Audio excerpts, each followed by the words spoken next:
बड़ी ईद के मौके पर गोश्त से बने खानों को खास तौर पर तैयार किया जाता है। चलें हम आपको बताते हैं कि लाहौर में गोश्त से बने खाने कौन से मशहूर हैं और इनकी खास बात क्या है।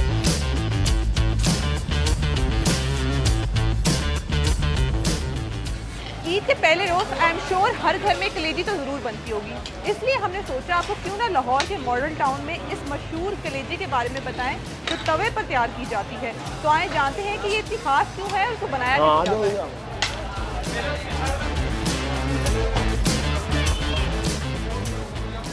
अच्छा मुझे बताएं ये कलेजी इतनी खास क्यों और उसको कैसे बनाया जाता है, इसमें क्या क्या चीज़ें डालते हैं आप? इसमें तो एक तो माजे की मोहब्बत है, ठीक है ना, सबसे बड़ी बात। और मैं अच्छी क्वालिटी की कलेजी लेकर आता हूँ मंडी से, गवर्नमेंट की पर्ची पे। और इसमें मसाले कौन से डालते हैं?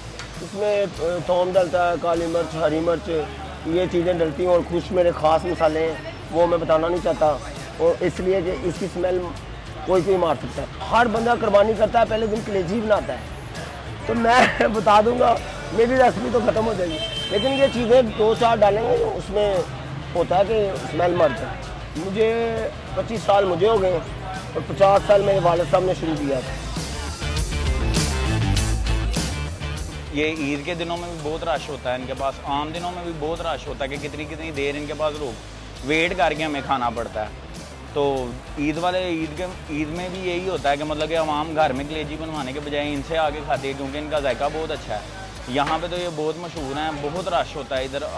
तकरीबन आधा घंटा तो आम दिनों में भी वेट करना पड़ता है इसको खाने के लिए।